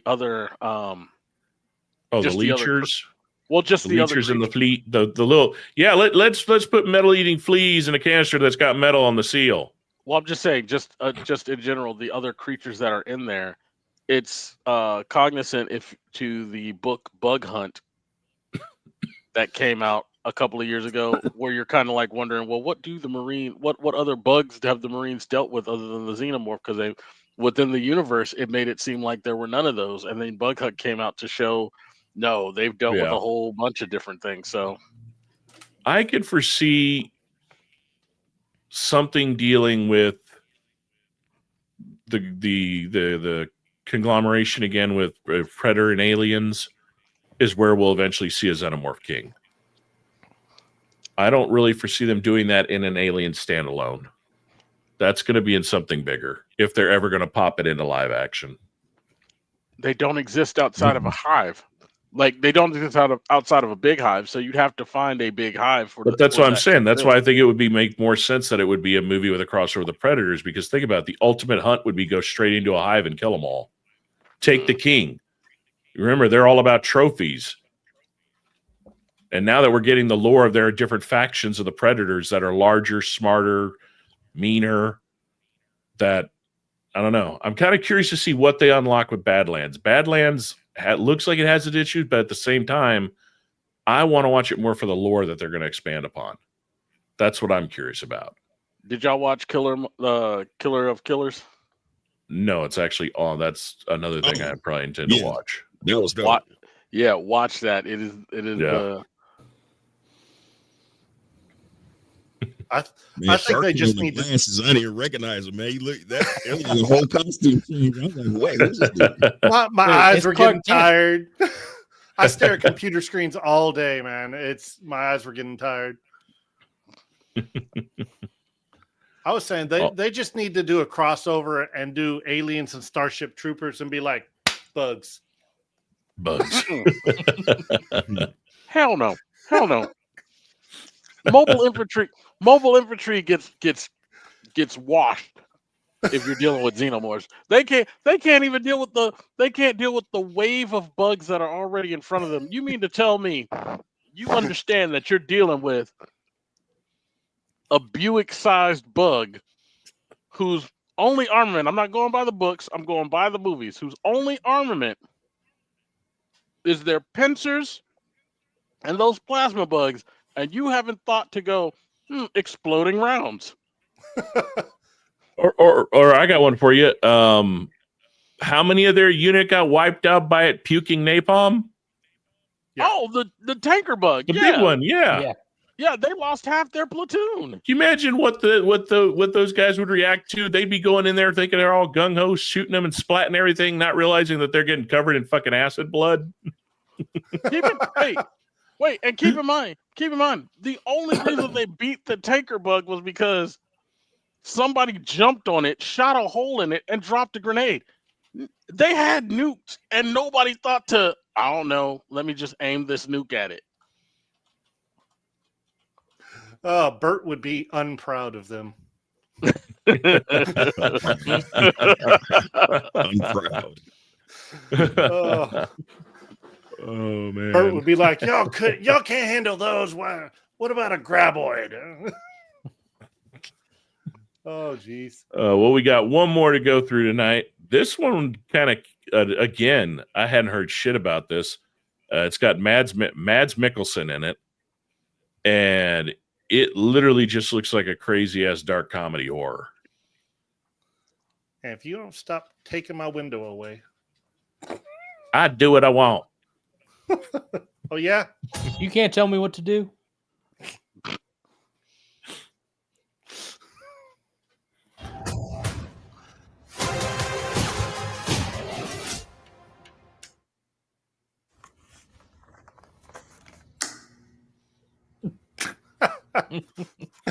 What did you see? A monster. Under my bed. What do your parents think about monsters? Do they believe in them? Did you know?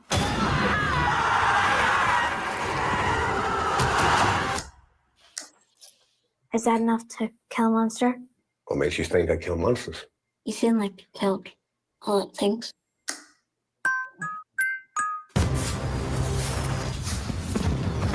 You believe in monsters? You're a monster. She believe in you.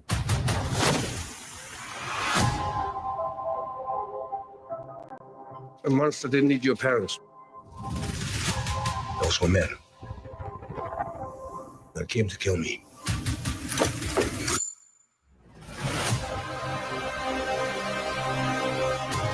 Why would a monster eat your family? You seen something you shouldn't have seen?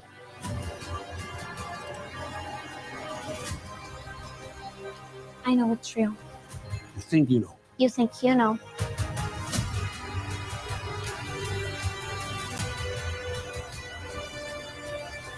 Her being here won't stop them. They will go right through her. You seem triggered. You got the girl. I got the girl.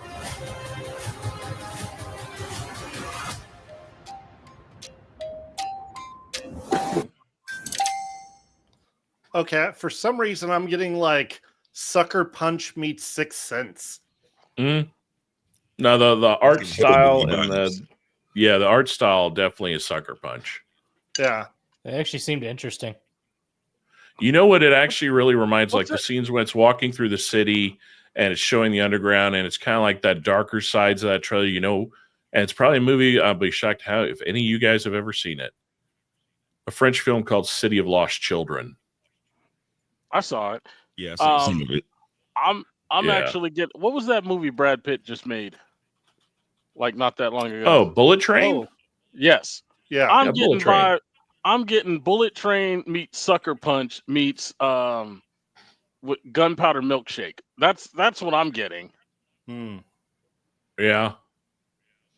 Hey, that's an underrated one. Gunpowder Milkshake was a good movie. No, you know what? No, I take it back. Not Gunpowder Milkshake. What was that one what Josh Hartnett did where he was he had to take on what's his name? Ron Perlman, who was the woodcutter. Oh. It was like a neo Japanese movie. Josh Hartnett was in it. He played a boxer who used his hands, and he had to go up against Ron Perlman, who was the woodcutter, running around with an axe as the crime boss and stuff like that. But Bunraku? Something like I think that's what it was. Yeah, Bunraku. That was 2011. It says. I was about to say that was a while ago. Yeah. Watch that movie and then watch that trailer again, and you're gonna be like, "Oh shit!" But either way,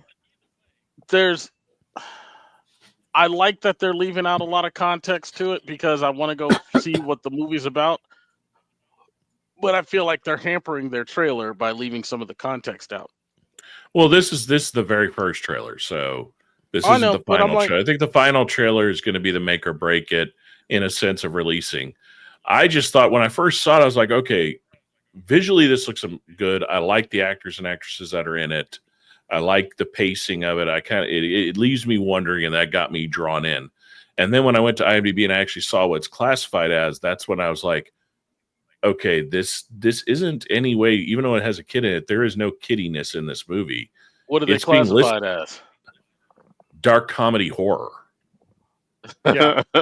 Yeah. Yeah. All I know now is that I need a chicken lamp. right next to my leg lamp. Yeah. Yeah, when you realize I have that movie on DVD, and it is a bitch to fucking find that movie on DVD anymore. Really? What, Christmas? Yeah, Christmas. Uncut version of A Christmas Story. A lot of DVDs are getting hard to find and stuff like that. There was this trick that happened a long time ago, and I don't think anybody noticed it. But because of streaming and everything else, and every network and every company going to streaming and being able to release their libraries within streaming and stuff like that, finding the actual digital media, the actual hard copy media, so that you could own it yourself, got way, way harder. On the flip side of that, buying it is also kind of cheaper. Yeah, but you don't. If you could find it, though. No. I mean, you mean actually buying the physical media? Yeah. Yeah, it's cheaper now. It's cheaper. It's even cheaper if you go international and you just spend the money and buy an international region DVD player and buy their DVDs. Yeah. Buy a PAL. But I realize get those all the time. Like, you want a crazy movie that's a damn near super hard to find on DVD, and it's one of my favorite movies. Secondhand Lions. Really? Yes. It is very hard to find that on DVD. Yeah. I hunted for it for a while. It doesn't stop there. I wanted to watch 13th Warrior because I had watched I'd watched Kingdom of Heaven. Yeah. And I wanted to watch 13th Warrior. And you know how hard it was to find that? It's what? Well, let me take a guess. If you found it streaming at all, it was probably on Tubi. Nope. Really? I found that I could pay for it on Prime. Should be able to do it through Google too, I bet. I found that I could pay for it on Prime, but I wanted the movie, and then when I went looking for the DVD of it, I finally found it at one of the CDs and CD Exchange. Yeah, I went to one of them, and I finally found it, and the dude had it in the back, and it was the last copy that he had, and it was in the back, and I think one of their employees was actually trying to take it. So here's something funny. Is I just looked it up, right? And you can buy it off Walmart, and it's $7.95, but it's $49.69 a pound. What? Hold on. What? Hold on. What? Let me share this tab. Go ahead and put it back up there. Yep. There you go. Yeah. $49.69 a pound for it. Way to go, Walmart. Oh man. Damn. Their AI is tweaking. For real. And you buy it through a firm for $35 a month. Why would I? Oh my buy God. it by the pound. God. I love when I find stuff like that. But yeah, a lot of the physical media stuff's been hard to find. Like I found where I can order it on Amazon, but I'm gonna order the entire series of Buffy the Vampire Slayer and Angel. Nice. So I figured out, like Shark and I were talking about it, that I want to get a lot of physical media again. I'm kind of tired of not having it. I don't trust Amazon to keep it, but there's a lot of things I'm having a hard time finding that sadly I do already have on Amazon. So I figured out I'm going to take a page from all the other commentators on YouTube. In Minecraft, I can watch it on Amazon, stream it to OBS, and record. In Minecraft. And then in Minecraft, transfer it to a DVD burner. Problem solved. Well, or just do like I do, and once you have it, you burn it and keep it on Plex. I have a whole Plex server for that. Or you could just ask for the express copy permission of the NFL, and they'll. I just want to. I'm old. I'm getting older as a. I just miss physically putting a DVD. Or hell, I used to love fucking Laserdisc. Yeah, the sound quality on Laserdisc still nothing gets close to it. Now you talk about hard media to find though. What was that, Diggs? Weren't Laserdiscs weren't the discs themselves actually like about as big as a record? Yeah, they were a double-sided record. It was actually a better media source than DVDs were, but DVDs went out because the porn industry found it easier to make DVDs. It's the same reason VHS took over instead of Beta, even though beta tapes were better quality. Yep. Do having the try because the porn. In fact, to kind of prove it proved how better of quality and the technology that was actually in them. In 1992, you could get a first generation DVD player, and it would have the RCA outputs, and that was it. It would even, some of them, the higher ends would come with a coaxial DAC converter to where you could run a coax. All laser disc players, especially the ones from Pioneer, and all Pioneer TVs that were sold with them were the first things to have HDMI outputs. Yep. But it was Jurassic Park, the first movie, on an 80-inch Pioneer freaking big ass cathode tube TV through Laserdisc in one of the first generation Dolby surround sounds like my friend's dad had. My God, we were literally the minute the T-Rex would roar, it was rattling the fucking foundations of the house. That was fucking awesome. That's kind of when I first started thinking to myself, man, do I really want to go to the movie theater anymore? I didn't start That's thinking why I that built till one in COVID. my house. I didn't start thinking about it till COVID, and then once I realized I don't have to go to the movie theater and I don't have to deal with people, I was just like, man. But the lack of control of physical media. What happened with me was I was talking about an old movie, Streets of Rage. Oh. I was talking about Streets of Rage, and somebody was like, "That doesn't exist." I was like, "Yes, it does." And they go, "Well, how come it's never been on?" And it hasn't been on any of the things. And I was like, "Well, if you really have to desperately look for it, you could see it on YouTube. But you could just go get the DVD if you really want to see it." And they were like, "DVD." Yeah. So then that's when I got the Streets of Rage movie. Yeah, it's really really old. It's a Willem Dafoe, and I can't remember who the hero guy was in it, but Willem Dafoe plays the main villain in it. Let's see. Hold on, was that back in '94? Yeah, it was either Streets of Rage or Streets of Fire. Direct to video. Yeah, it's a good movie. Mimi Licia? Yeah. Watch that movie. Yeah. Because that was one of the Streets of Rage. The studio that did this movie was known for bringing a lot of martial arts into films. One of their main females that there was this particular female actress that they used in a lot of their stuff. And the reason I know, the minute I brought up and I saw the poster of it, all of their movies were like this type of movie. Yeah, that's Mimi Lesios. Yeah, she, if I'm not mistaken, she was the AWA World's Women's Championship. She was also a member of the Gorgeous Ladies of Wrestling. Yeah, she started out as a competition martial artist. Now I've drawn a blank on who the woman I'm thinking of, because my dad had quite a few of her movies, because when he used to judge tournaments, she was in quite a few of them before she got into acting.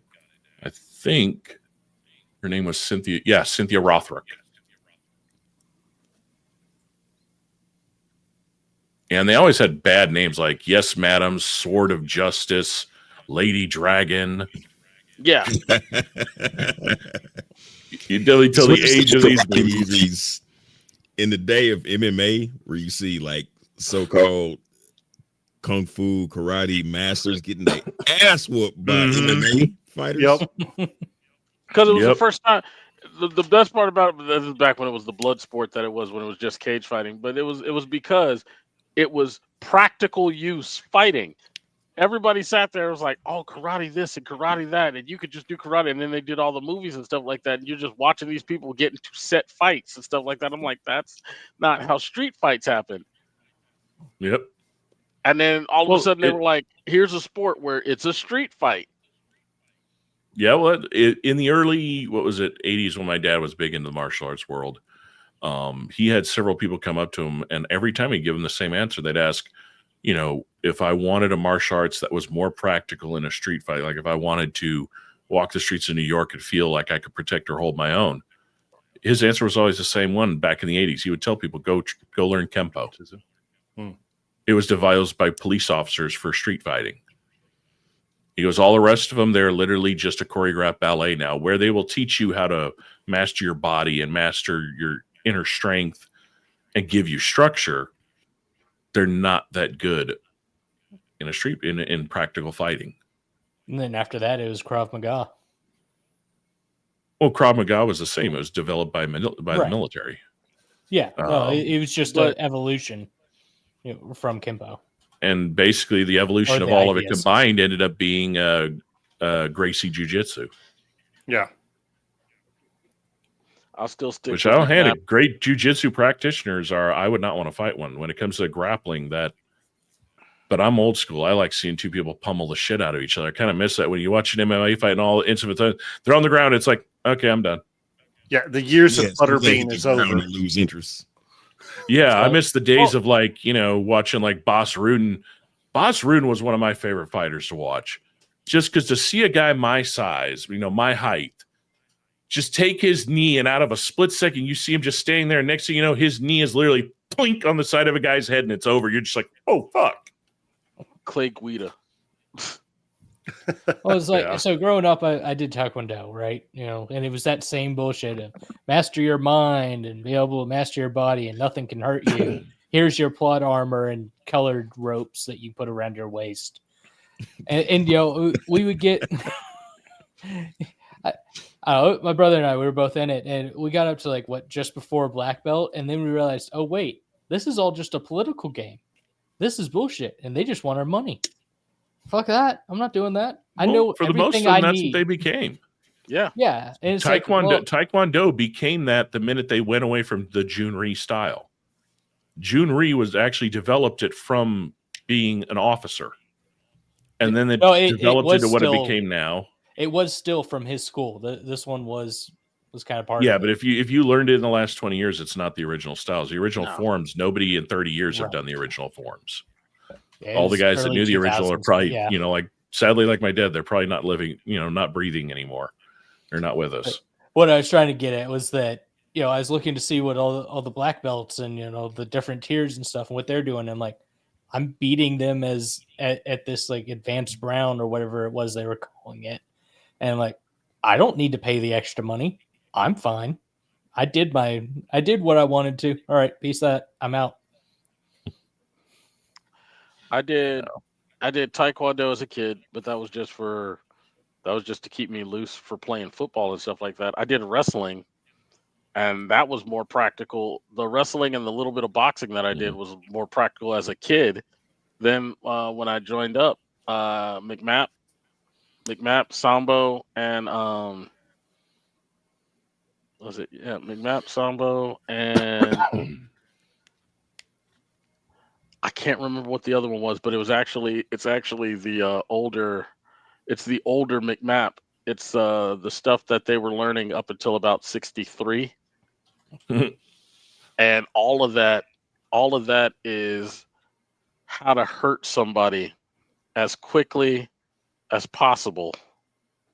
So I'm like, it's like you can't even use that in like if you're talking like a mixed martial arts like competition, you can't even use that. But in a street fight, learning how to break a dude down within a minute so that you can either get away or have to, deal with the long conversation. Do the thing. I was defending myself. Yeah. And then that was one thing that was the one thing that impressed me when actual people that were legit Krav Maga practitioners first came to the US and you saw them demonstrate. It was the use of everything as a weapon, the use of quick, fast strikes, hitting the most brutal point immediately to end it as fast as possible. That even me and my dad were just sitting there and we're like, well, first of all, yeah, sign us up, we're learning. And second, this is going to change all of the structures of the competitions moving forward. And it did. You had KMD come out, you had Krav Maga, Jiu-Jitsu started coming to the forefront. And then, MMA finally came about. I kind of would have loved to have seen how different it would have been if MMA had started a lot sooner. Because a lot of the great fighters I knew, by the time MMA became the mainstay, their bodies were so wrecked that it was not something they could do. Well, you gotta preface it. Organized MMA the way it is now, because back when it first came out, it was blood sport. They were putting guys like Bob Sapp against Rich Gracie, and I'm like, Bob Sapp outweighs that dude by like 200 some odd pounds. It's funny. Sadly, though, the one thing we don't have really good anymore is boxing. There are no heavyweights in existence anymore that I ever hear about. Don't get me wrong, I love watching welterweights. I love watching bantamweights. I love all of those because they last long. But I miss seeing two freight trains collide. Because professional wrestling and UFC, professional wrestling and MMA got popular. In particular, UFC got popular. And because they did that, the media that was around boxing, or the media that used to be around boxing, because you saw it fade out. And I'm not saying it was after Mike Tyson. Remember when Mike Tyson came back and he fought, what's his name? Holyfield. Around after that fight, around the infamous ear biting, right after that, there was like this drastic dip in boxing. And one of the things that it was American boxers weren't really the shit anymore. It was the guys overseas. It was a couple of dudes over in England. You had the Russian dude that was killing people. Yeah. And then you also had a lot of guys coming out of Japan that were damn near undefeated. So it was that, and then there was no real entity. There was no real conglomeration on how to watch it. There was a conglomeration on how you could watch wrestling. There was a conglomeration on how you could watch mixed martial arts. Hence why mixed martial arts became synonymous with UFC, even though they weren't the only major. They weren't the only major people, but yeah, boxing didn't have that because you have six different promotions in the United States, which is weird because there used to only be 2 promotions, I believe. And then you had the guys south of the border. So you had a bunch that were in south of the border. You had the overseas ones in Europe, and then you had the ones in Asia. And then they never came together. They never did any kind of like super bouts. They never did anything like that. And when you don't do that with the sport, it just kind of fritters away. So, yeah. I just, like I said, I just miss the heavy hitters.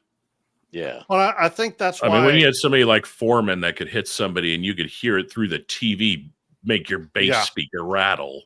Well, have you ever gone back and watched any Tyson Fury fights? Oh yeah. Mm-hmm. No, Tyson at his prime. If Tyson had not gotten hooked up in all the dumb shit he had gotten hooked up and been stuck with Don I'm King. sorry. Not Mike Tyson, the big white dude from England. Oh. Yeah, that's your modern Okay. those are your modern heavyweight fights. Tyson Fury. I'm not talking about Mike. No, Mike let me. Okay. Mike No, let I me. know who you're talking about now. Yeah. Mike let me down when he let the Paul boy live. Yeah,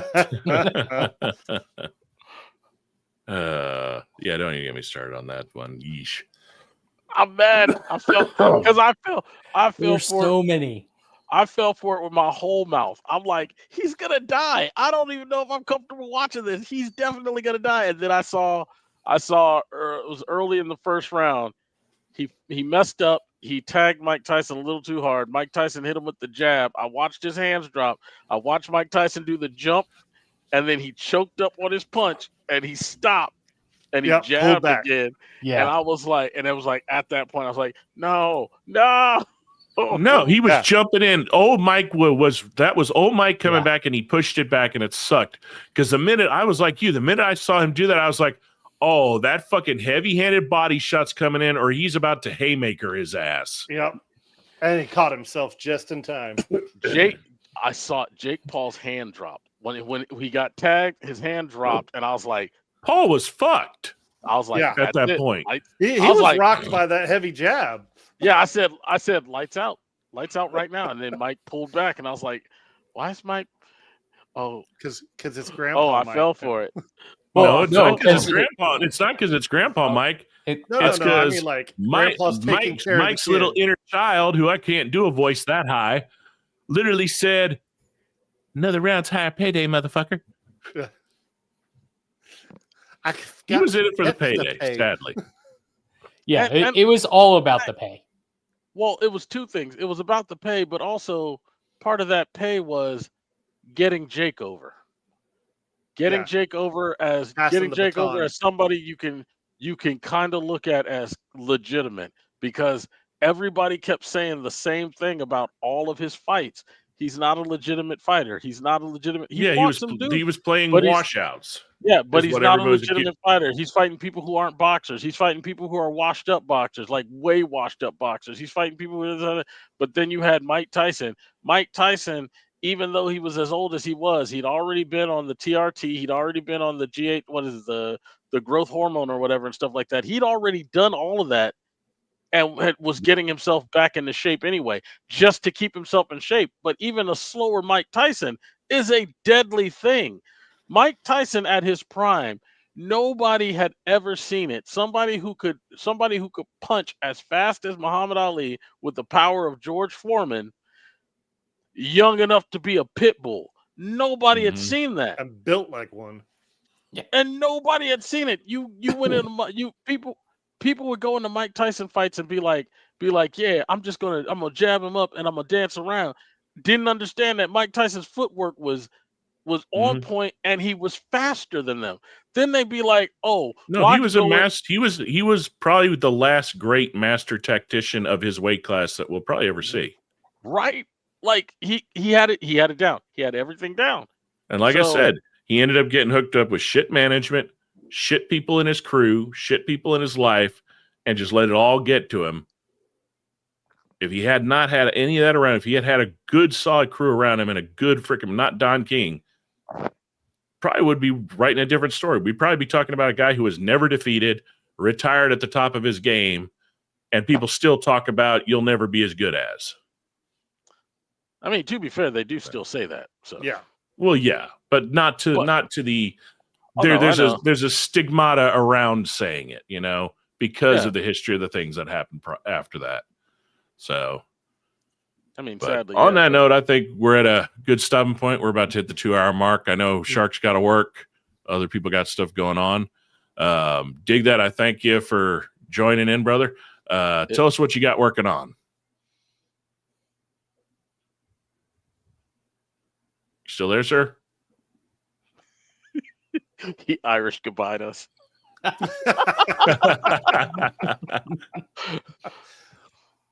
Nah, I caught him when he stepped out. Who knows? All right, we'll start. Shark, what do you got? What are you working on next? Oh, honestly, just work. I really don't have anything going. Well, that's not completely true. We got another event we're going to beginning of October. Just that's about it, really. That and work. Work. Yeah. Right, there he is. You just working, sir? Expect to see a video by me from Monday or Tuesday, followed by my OnlyFans announcement. You know what I'm saying? Got to get the dollars coming. Hey.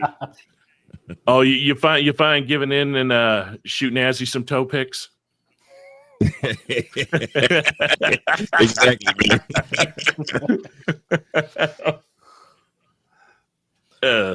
All three of them are sitting there like, who's that? It's like, it's a little bit of an inside thing. If you join the commission, hop in on some of these missions that Dig and Rico throw out there, you'll understand. All right. Yeah, I'm going to start looking through a bunch of the videos and getting caught up. Well, I'm the same way, Dig. It's work as always. That's what's up. All right, gentlemen, I thank y'all. And again, Dig, thank you for joining. Like I said, everybody watching, if you like what you see, we're here on every 2 weeks, 7:30. If we don't have to change the schedule, we'll post. If you want to check Dig's channels out, like I said, it's in the description below. Gentlemen, it's been fun. Everybody out there, stay safe, and we will see y'all next time.